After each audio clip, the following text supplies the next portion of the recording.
Welcome to the bold analysis.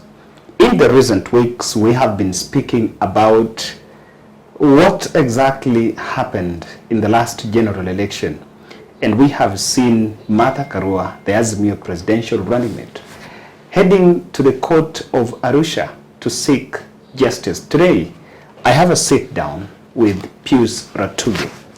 He's software engineer. I hope I'm getting the profile right. And he's going to take us through what exactly we need to look at moving forward. And I can tell you that he's also taken his own independent audit of the Form 34A. And both me and you are waiting for his account on that. And without much ado, I want to give him time to introduce himself. I know you're not new to this channel. He's never been here. But of course, for the benefit of the first-time viewers, let them know you. Thank you very much for giving me the opportunity again to come to this channel and speak about these critical things about information, yes, and electoral processes. Yes. It's good that again I have the opportunity. Yes. My name is Pius Ratugi, and as he has stated, I am a software engineer and also a systems audit expert. Wow. I remember the last conversation I had with you. That was, I think, a month ago. It was at, I think, at a time when a Supreme Court verdict was coming. You took a very good audit of what exactly happened on the infrastructure that we used in the last general election. But then, because that maybe we might have spoken about it in the past, I want us to take me through first the solution aspect. And in one of the articles, by the way, it runs a blog known as the Jade's blog, if I'm not wrong. In one of your articles, you gave a very interesting account on how we can customize electoral solutions, especially the IT solutions, where you were talking about differentiating between the presidential one and the other 6 elective seats. And you had a very interesting solution that I really want us to look at here before we look at the Form 34. Okay. Well, what I would wish to say about that is that we know that the problem that we are facing is with the Form 34A. Yes. Why is it Form 34A? It's because that form is an analog. You fill it out in the polling station, and there is no guarantee that the way it is filled out at the polling station, it will arrive the same way at the tallying center. There's a long process. So for it to give us what we really expect, clean, transparent election, there is no guarantee. In that article, what I was talking about is about a system which is automated from registration, voter identification, transmission, and tabulation of results on the go. But registration is a continuous process. So are we going to do it? How are we going to be doing it before?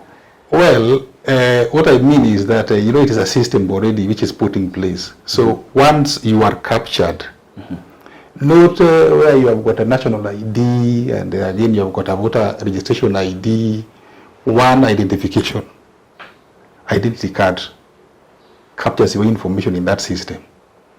Once you register, should you, for example, we say that you pass on before the election date, yes, the system will the certificate, that certificate will extract your information from the records of the living, isn't it? After that, that system will strike you off. So what I mean with the voter registration, part of this system registers voters. Once you are captured in that system, the other 3 processes will follow on in the day of the election. That is identification, transmission and tabulation of results. They happen concurrently on the vote. Real time? Yes. Take us through, I want you to take a voter, X, and the voter X, or not X, Kevin Oduor, I want to go and vote today, and take me through the process. Really what you're looking for, because we want to know, so that someone, I want us to paint the picture so that someone does know that, okay, is it really possible for us? Or is it so westernized? Yes. This is what happens. Yes. I want to give you a very clear example of what you normally do always. Yes. When you visit a bank, no, you don't even have to visit a bank. Right here, you can be able to log into your bank account and you know how much is in the account right now. Yes. Real time. Yes. And you can also deposit money to your bank right now, real time. Yes. How do you do it? There is I just log in. There is no. There are no mediums in here. Human mediums. It is system automated.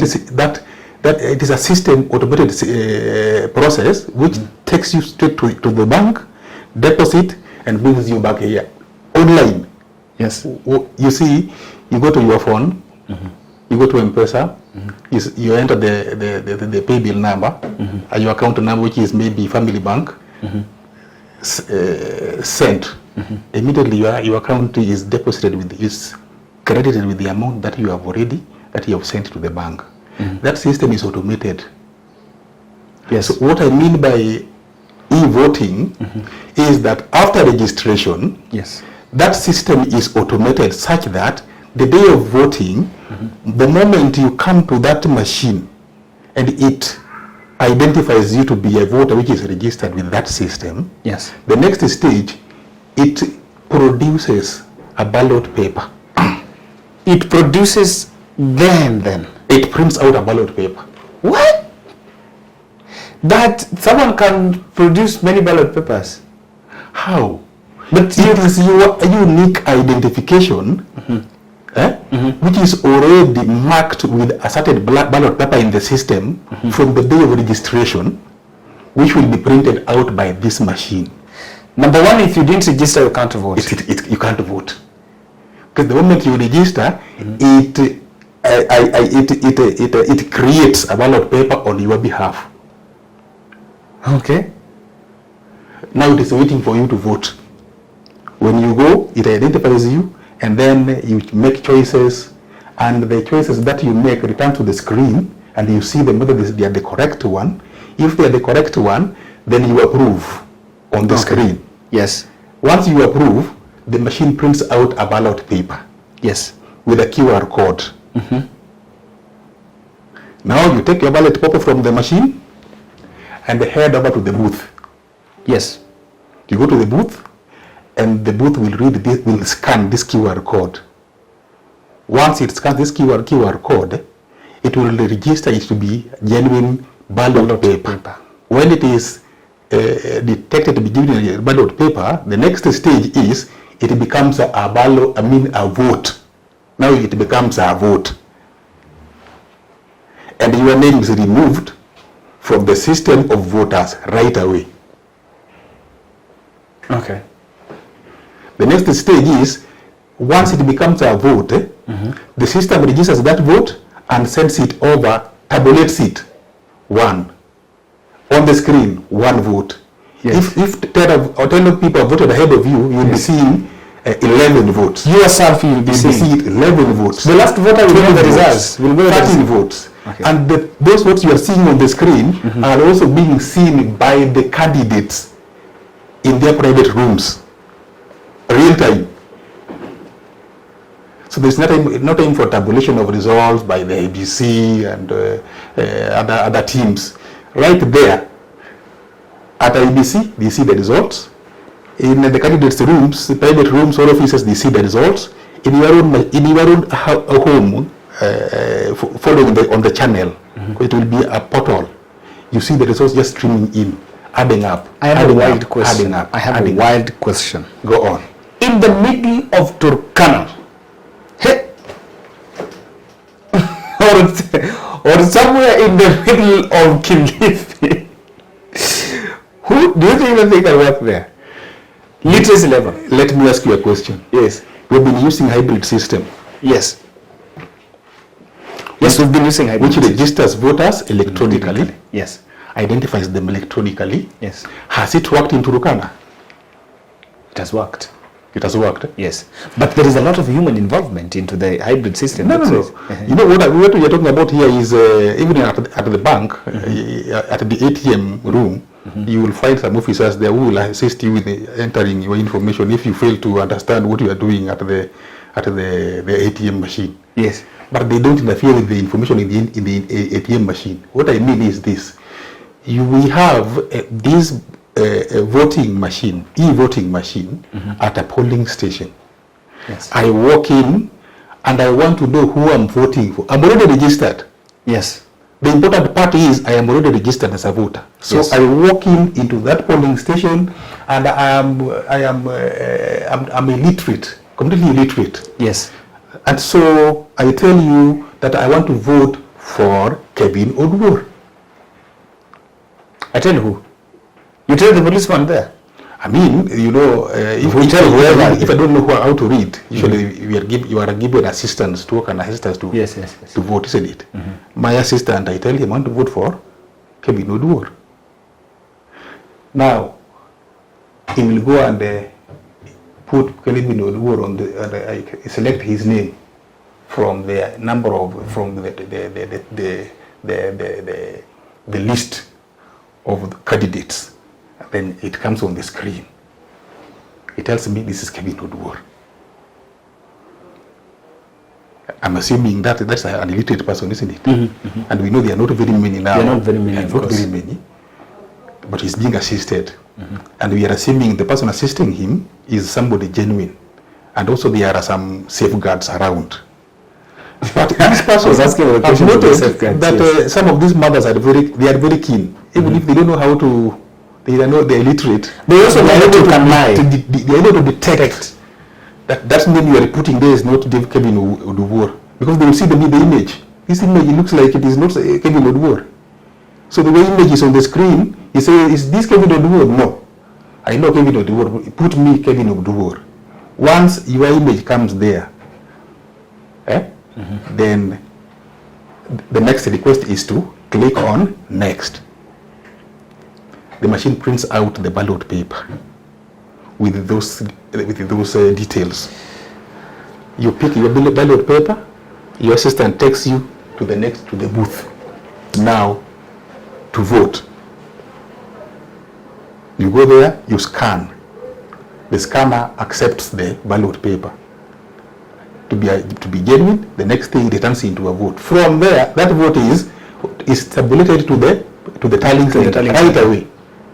I want to pick up your mind on that. I was having a discussion, I think, with my good friend from Ohio, and he was telling me something close to that. Of course, our US viewers can tell us what because he's saying. Is it what exactly we're using? Although we understand that in the US, different states have different capacities that they are using. And someone threw a very interesting point to this, that with electronic voting, we will discard what other people will say. I don't want to say, but I want to say we will bring quality voters. People that can vote on ideas and on personality and discard jokers. You know, in fact, I don't know what guys also think. The Ghanaian guy was telling me that it's not right to go to the hospital and take a very sick man to come and vote simply because we wanted the numbers. You are simply even making a man who cannot even make the choice well. Yeah, right. But then when you go electronic, mostly it will favor people who really understand. Yes. So that even when the kind of leaders that this group can produce, they can produce. Do you buy that concept? I agree with that person. 100%. Because you see, we are talking about this. Maybe 10% of the population that is now illiterate and does not know how to read and how to write. About 90% knows how to read, and they are really up to date with the information. Albeit a bit, but they are able to use mobile phones, they can use ATMs, they can use a lot of electronic gadgets. So such a person should be allowed to use technology in the process of voting. We remove these forms because do you believe this is going to form our electoral? We've had these problems of contested elections from 2007 to 2013. We had Chicken Gate, 2017, cancellation 2022. We had the Kamago stories, and we're just asking: do you think this is something that will ultimately solve our problems, or our problems will metamorphosize in other forms? You know, this system, the way it works, it has got 2 pen drives. These 2 pen drives remain at the polling station, and they are fed with that information which is coming from the voting machine. It is a backup. It's like a backup. So when voting goes on in the polling station, you still possess a backup of a pen drive against that streaming which is going on to the tallying center. Now, one of these pen drives belongs to the stakeholders. So if there are 6 presidents who are candidate presidents in that election, they should have access to this pen drive and get copies of it immediately, so that they don't have to wait and go and ask IBC, or give us access to the information which is in the server, so that we can be able to see whether there was some mischief with the election. No. From the polling station, they have got the pen drive, and it is automated. Something that is automated, that is recorded right away as voting goes on. So at the end of the election day, that it is also encrypted. You cannot decrypt it, because it is encrypted with the owner's signature. So if this one belongs to the candidates, there is a special signature attached to it, so that only that private key will decrypt it. They can now be able to access that information which is inside of that pen drive. So would this both apply for the other elective seats, and you mentioned that we needed to separate? That is only for the presidential election.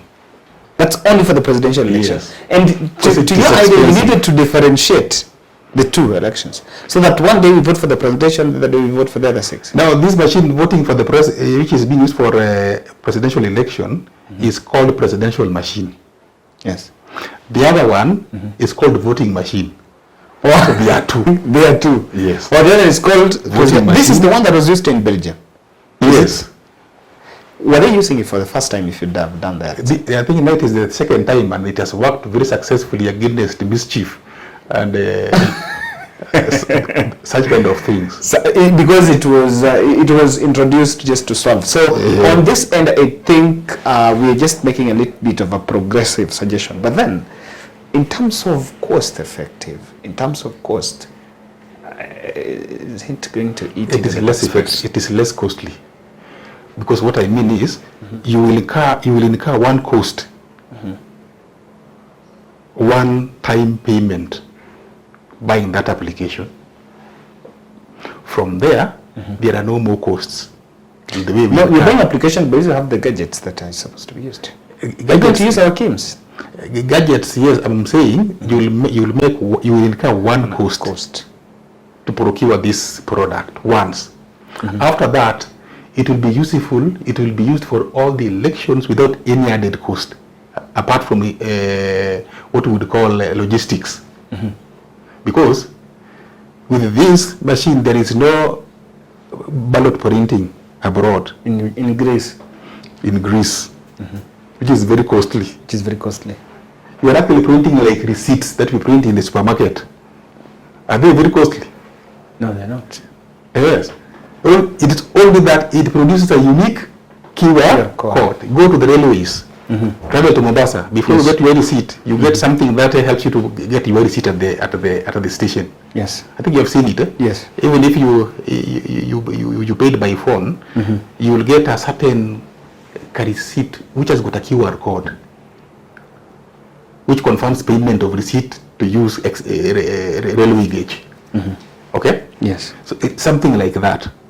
So what happens here, once you get the QR code, the way you, supermarkets work, it confirms that that product has been sold. You can't resell it twice. You can't resell it twice. Yes. I think this is what US is using to fix, and even there, it means it needs to have a lot of safeguards, because Kenyans are so mischief. As we plan this, someone is planning on the other end how we can penetrate it. You need a lot of safeguards for that. My idea is to have an application which is owned, fully owned by the state. Not hired. State? But who is the state? State is the incumbent. No, state is Uhuru and Israel. Is William Ruto and Rigathi Gachagua. But you see, they are going to be in control. We are not going to be in control. It's okay. That is true. But what I'm saying, once it is developed, whether you put it in the hands of a thief, whoever is going to handle it, once it is developed according to specifications, and there is no more permission to access the source code for whatever reason. What will they do with it? For example, now Equity Bank. You want to toy with that application that transacts money in the bank. You want to toy with it. How easy will that be? Not that easy.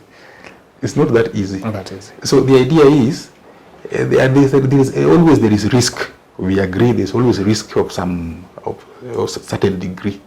But if you give something too much time, imagine when a robber comes to your home and he has got all the time from 8 o'clock in the morning to 8 o'clock in the evening.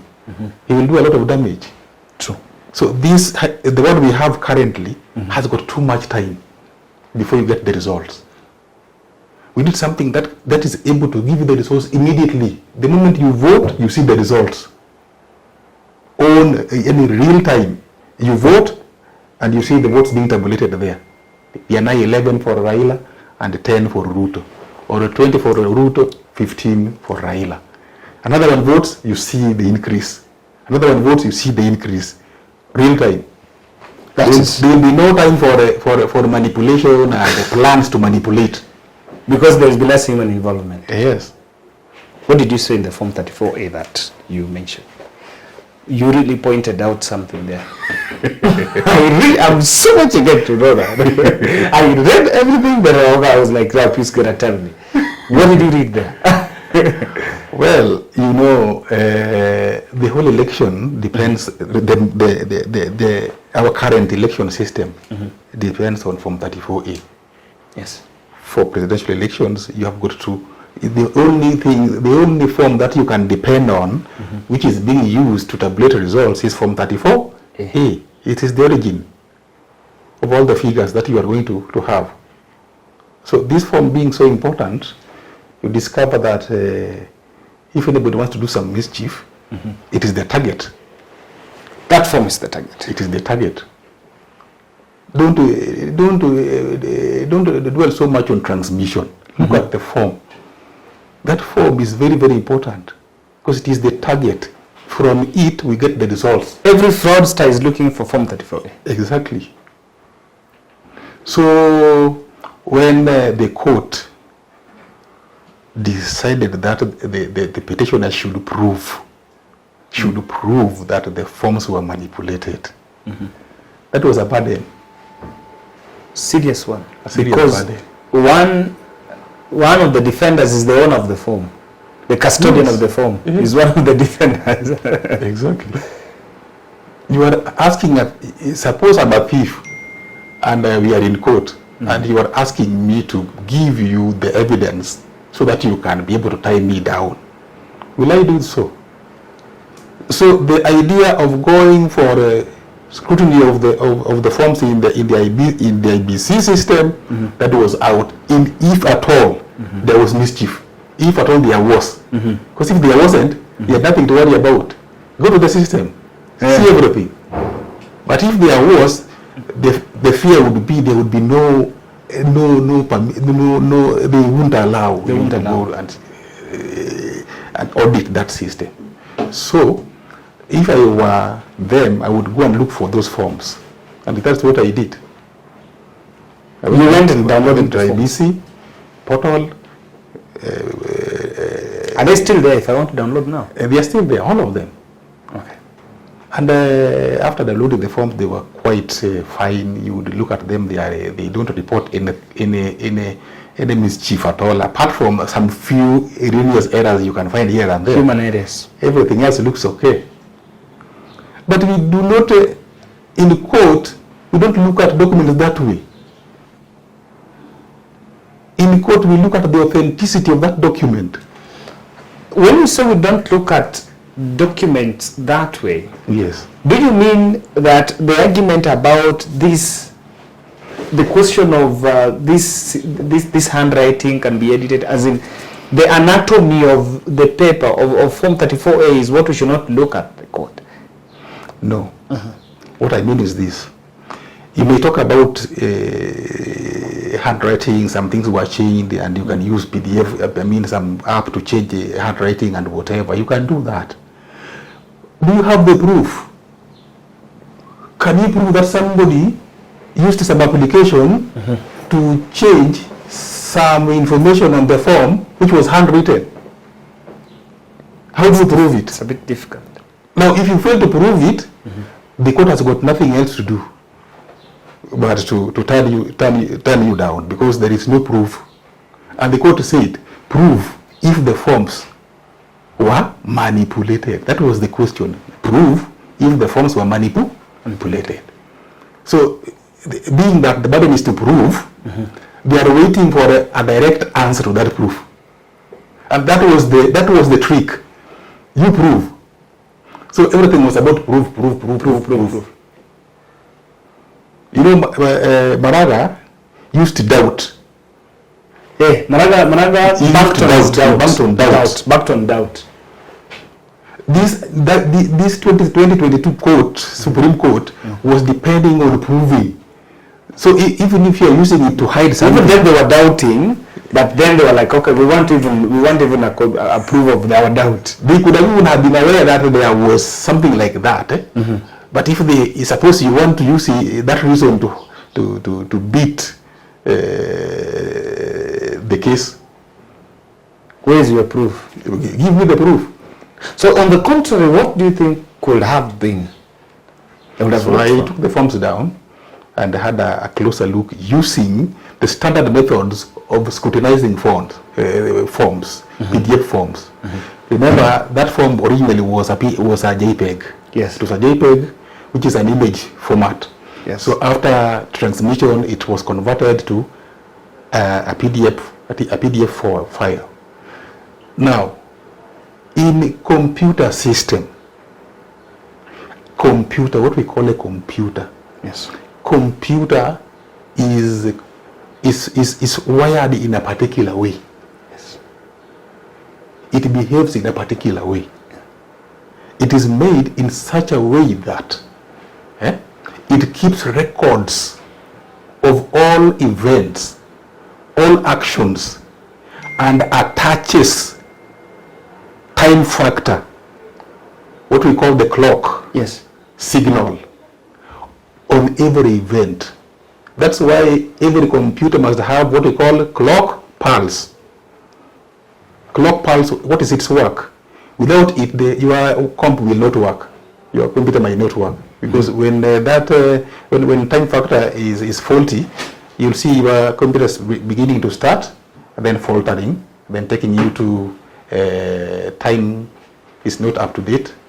Please click on F1 to reset time or continue. Yes. Why? Because that computer is using time as a very, very important aspect of documentation. Yes. And it is actually, for you to know it is a computer, it has got an IP address. What do we call an IP address? What is an IP address? IP address is an address given to a device to help it connect itself to a network. So those two are missing in the form. But how do you see that just in a paper? You see, this is a computer document. Yes. So a computer document leaves what we call trail. Paper trail. Paper trail. Yes. That can be traced, how it came about. Because you are actually, for you to have it in a hard copy, first of all you have got to download it, which is a soft copy. Yes. So that soft copy has got every property and characteristics of a document that has passed through a computer system. So what does it do? It tells you the time it was formed. Mm-hmm. That is when the image was taken by the Kim's kit. It tells you when that image was converted from JPEG to PDF. It must give you that time signal. It tells you the time it reached its destination, where it was heading to.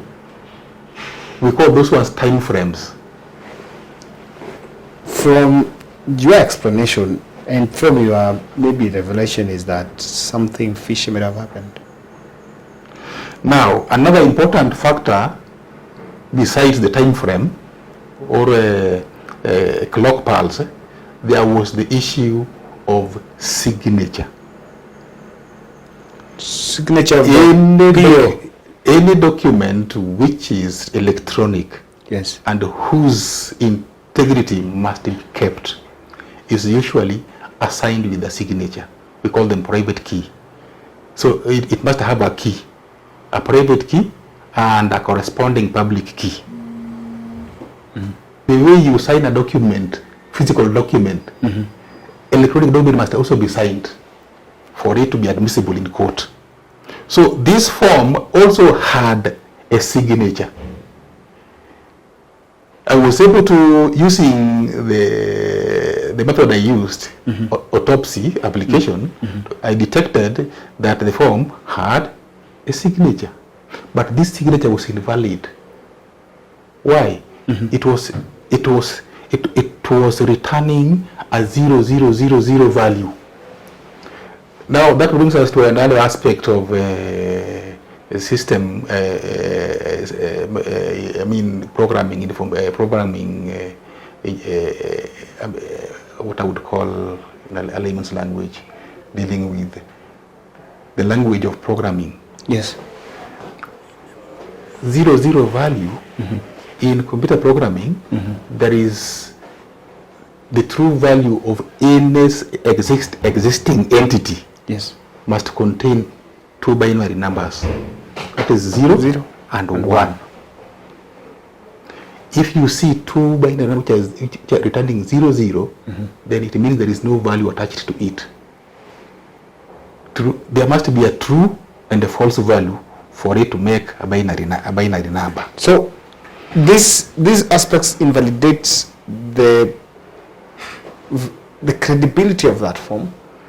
Yes, the form had a signature whose value, mm-hmm, was returning 000 value and then, mm-hmm, indicating invalid certificate. Secondly, all those forms, mm-hmm, had the same value of 0. But maybe that was their value. You see, no. When I want to encrypt a document from this my computer here, mm-hmm, and send it to you, mm-hmm, I will do so using a crypting application.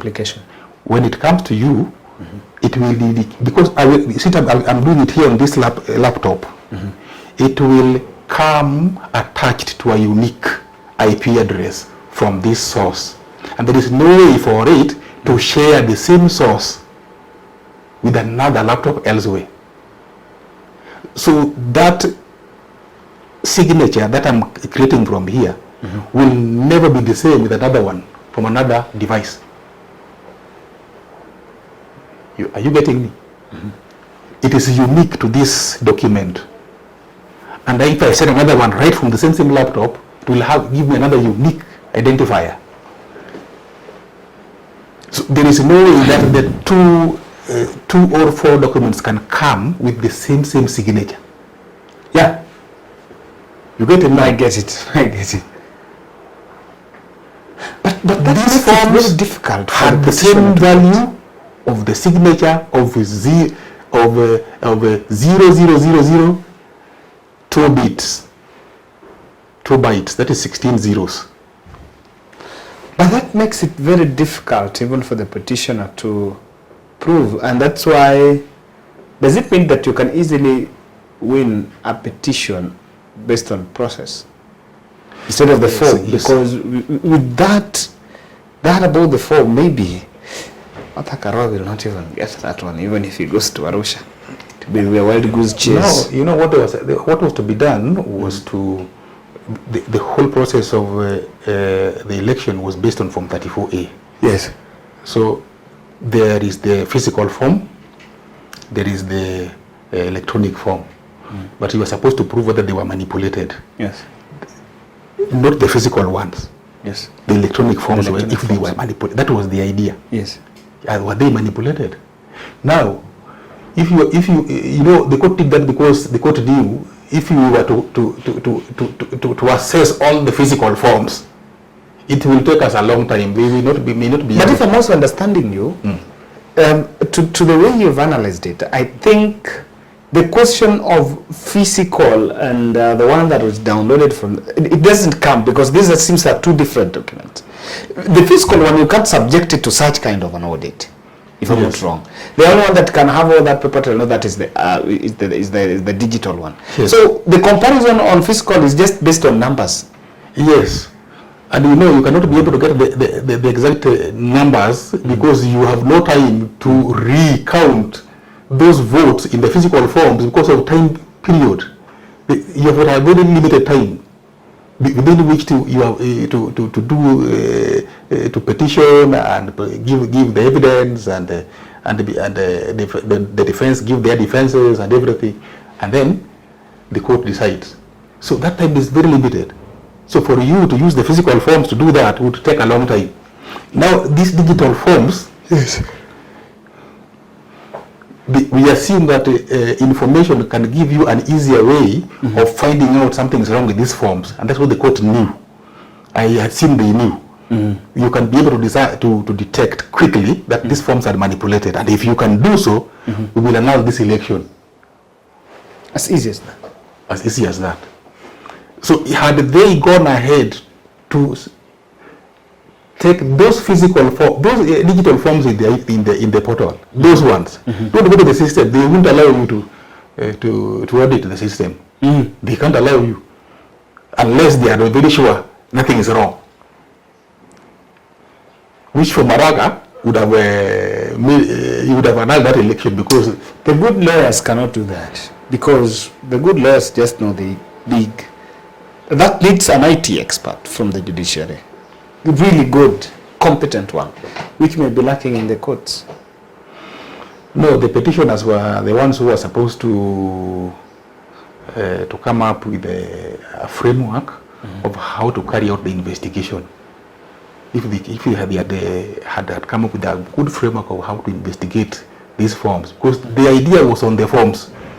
Everything was on the forms. Everything was on the forms. And had you come up, like now, I found out that out of 13 forms, 5 of those 13 forms, actually there were 8. 8 out of those 13 forms came from the same IP address. Which forms for which areas?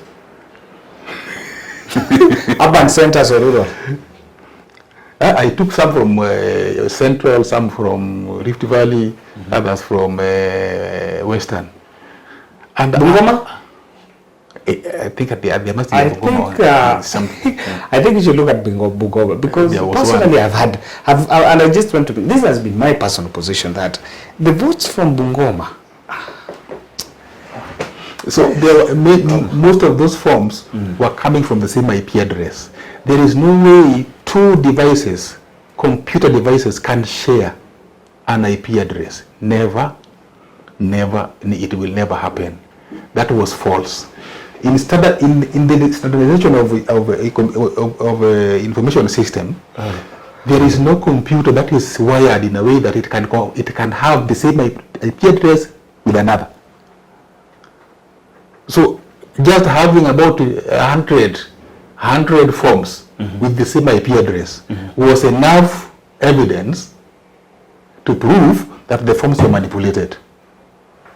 That was, and I think not all, just find out a fraction. Yes. And you nullify. That proves that this is not erroneous error. You can never have erroneous error with IP address. Matakaro seems to be having a point. Going to East African court. Even though I've seen a lot of focus on human involvement. I think everyone going to court, not everyone, but I think much of what people are pursuing is the Kamagos. Kamagos involvement. But we are not getting to this nitty-gritty. And from where you are seated, as we finally finish, what do you think a petitioner should do in future? Although we are not praying that we have these petitions, but what is making it difficult for, especially for the petitioner, so that we also give up a solution to petitioner in the next general election? You never know.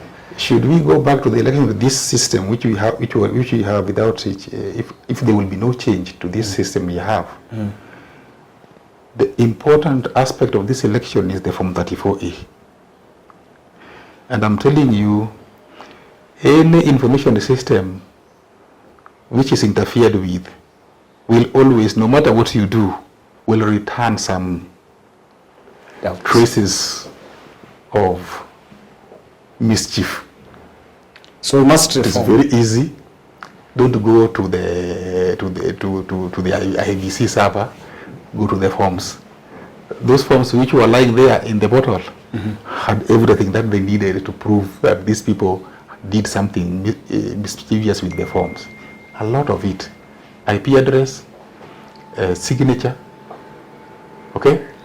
There was the many other factors there, like some are very technical, SOC,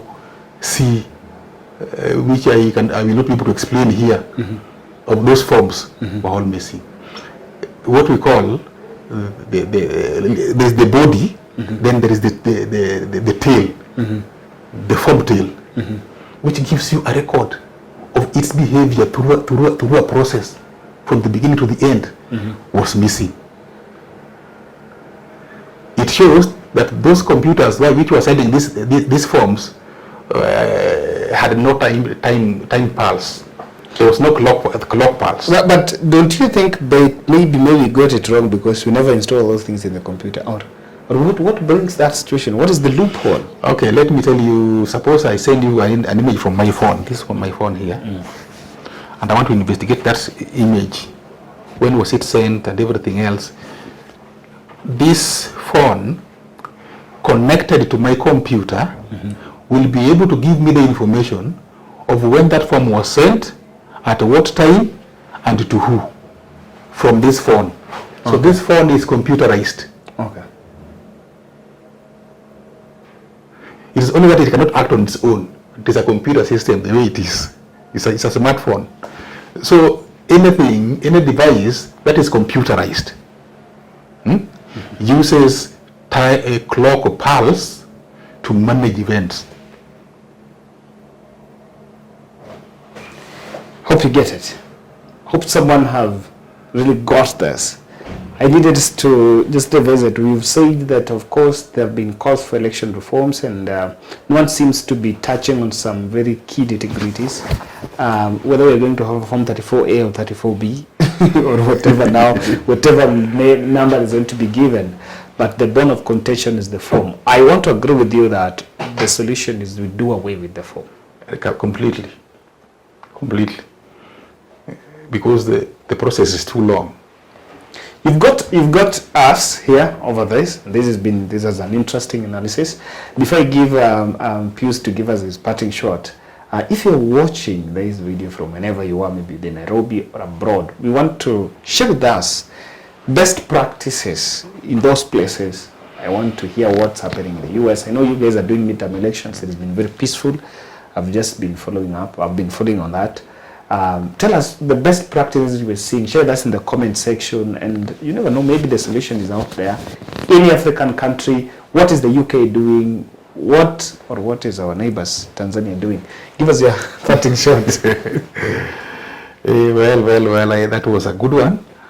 What I can say is our politicians should get ready, because as things are, we have got to find a good solution to this issue of election rigging and stolen elections.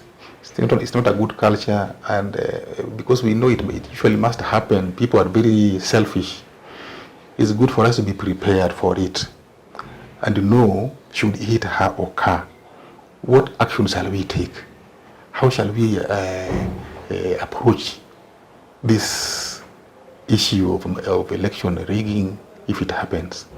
And should we find the best solution, which we are hoping we shall find, the better, where we go to e-voting automated. Even if Shosho doesn't vote, no problem, because we know 90% of the voters will be people who are exposed to information. Yes. People, we've had a problem where there is a school of thought that we've just made our elections to be as easy as procuring voters. Without voters that can really question, to do a lot of euphoria. We are hustlers, take people from the hospitals because they have a right to vote. Then you take a bundle of people who did not even make the choices, but of course they will do it.